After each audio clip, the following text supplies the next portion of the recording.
चलिए, good morning. एक नई एनर्जी के साथ नया स्टार्ट शुरू कर रहा हूँ जिसका नाम है 510 initial audit engagement for opening balances. देखिए, 510 में आपको दो बातें ध्यान रखनी है। मतलब 510 अप्लाई कब होगा? या तो ऑडिटर के लिए फर्स्ट टाइम है या क्लाइंट के लिए फर्स्ट टाइम है, या ऑडिटर के लिए फर्स्ट टाइम है या क्लाइंट के लिए फर्स्ट टाइम है। फर्स्ट टाइम का क्या मतलब है, सुनिए। ऑडिटर के लिए फर्स्ट टाइम मतलब ऑडिटर उस क्लाइंट की पहली बार ऑडिट कर रहा है। ऑडिटर उस क्लाइंट की पहली बार ऑडिट कर रहा है, मतलब अभी तक क्लाइंट किसी और से ऑडिट करवा रहा था। ठीक है, क्लाइंट के लिए फर्स्ट टाइम है मतलब क्लाइंट जिंदगी में पहली बार ऑडिट करा रहा है। इसके पहले वो ऑडिट नहीं करा रहा था। दो बातें आपको ध्यान रखनी है। 510 दो ही केसेस में अप्लाई होगा। ऑडिटर के लिए फर्स्ट टाइम है या क्लाइंट के लिए फर्स्ट टाइम है। ऑडिटर के लिए फर्स्ट टाइम कब होगा? जब क्लाइंट अभी तक किसी और से ऑडिट करा रहा था। क्लाइंट के लिए फर्स्ट टाइम कब होगा? जब क्लाइंट अभी तक ऑडिट करा ही नहीं रहा था, फर्स्ट टाइम ऑडिट करा रहा है। ठीक है, अच्छा। तो डेफिनेशन मैंने आपको समझा दी। ठीक है, ओपनिंग बैलेंसेस क्या होते हैं यार? ओपनिंग बैलेंसेस मतलब जो आपके 1 अप्रैल को एग्जिस्ट कर रहे होते हैं। ठीक है, जो आपके 1 अप्रैल को फाइनेंशियल ईयर के फर्स्ट डे पे जो एग्जिस्ट कर रहे होते हैं। प्रीडेसेसर ऑडिटर कौन होता है? प्रीडेसेसर ऑडिटर वो ऑडिटर होता है जो अभी तक इसके पहले ऑडिट कर रहा था क्लाइंट की। ठीक है, देखो, प्रीडेसेसर ऑडिटर मतलब प्रीवियस ऑडिटर जो अभी तक क्लाइंट की ऑडिट कर रहा था मेरे अलावा। ठीक है,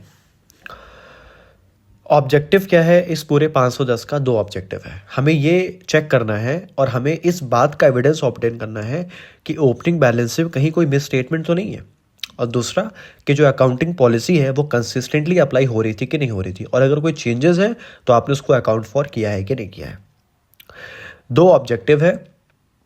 सबसे पहला हम ये चेक करेंगे और इस बात का एविडेंस ऑब्टेन करेंगे कि ओपनिंग बैलेंस में कहीं मिस स्टेटमेंट तो नहीं है, और दूसरी बात, जो भी आप अकाउंटिंग पॉलिसी फॉलो कर रहे हो वो आप कंसिस्टेंटली फॉलो कर रहे थे नहीं कर रहे थे, और जो चेंजेस आपने किया है उसको आपने अकाउंट फॉर किया है कि नहीं किया है। अच्छा,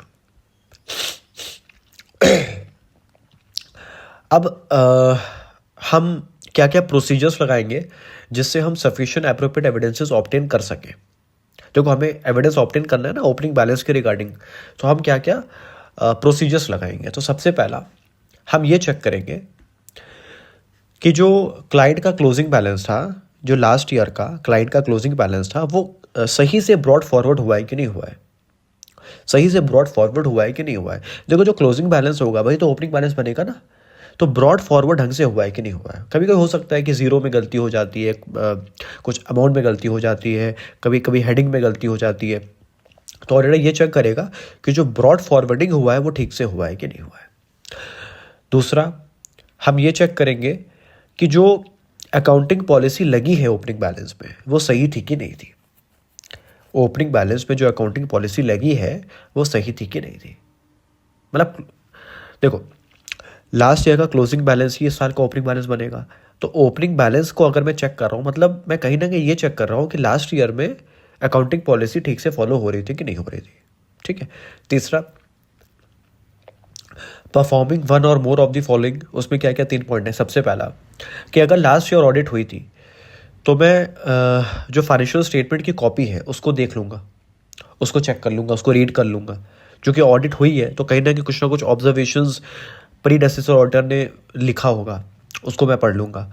दूसरा, कभी कभी ऐसा भी होता है कि हम लोग प्रोसीजर परफॉर्म कर रहे हैं करंट ईयर के बैलेंस में, हम लोग प्रोसीजर परफॉर्म करें करंट ईयर के बैलेंस में, बट वो कभी कभी एविडेंस दे देता है ओपनिंग बैलेंस का, कभी कभी एविडेंस दे देता है प्रीवियस ईयर का।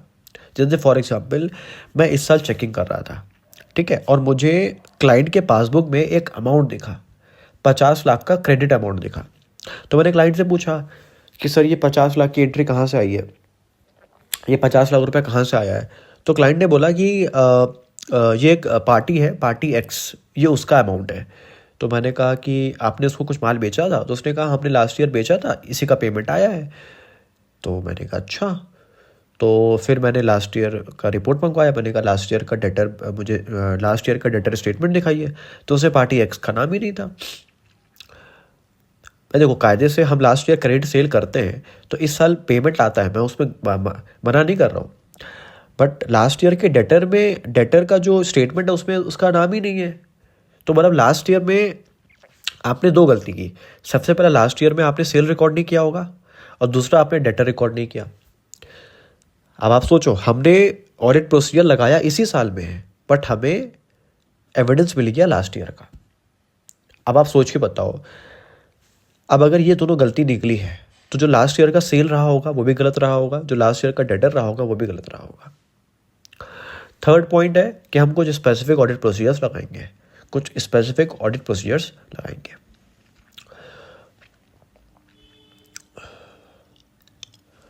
अब ऑडिट प्रोसीजर्स का नेचर और एक्सटेंट कैसा होगा वो डिपेंड करेगा कुछ मैटर्स में।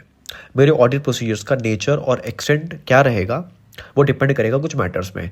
अकाउंटिंग पॉलिसी क्या फॉलो हो रही थी, नेचर ऑफ अकाउंट बैलेंसेस कैसा है, ओपनिंग बैलेंस का अमाउंट कितना सिग्निफिकेंट है, मतलब इस ईयर के कंपैरिजन से।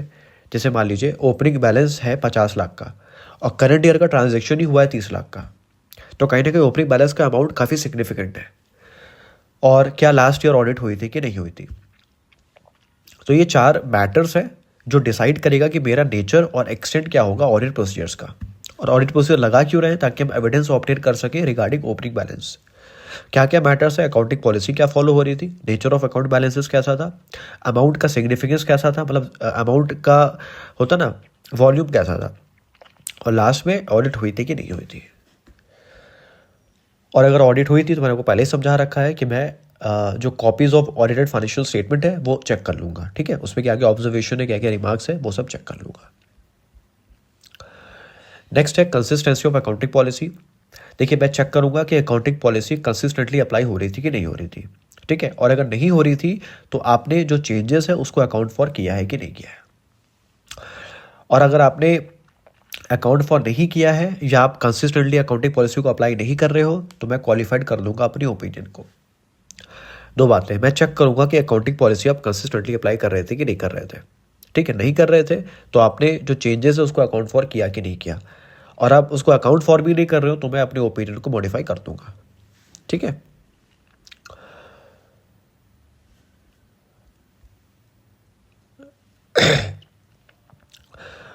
बस यही सारी चीज़ें। उसके बाद अगर ऑडिटर को ओपनिंग बैलेंस के रिगार्डिंग कोई एविडेंस नहीं मिलता है, सफिशिएंट एविडेंस नहीं मिलता है, तो वो अपने ओपिनियन को मॉडिफाई कर सकता है, ठीक है। अगर ऑडिटर को ओपनिंग बैलेंसेस के रिगार्डिंग कोई सफिशिएंट एविडेंस नहीं मिलता है तो वो अपने ओपिनियन को मॉडिफाई कर सकता है।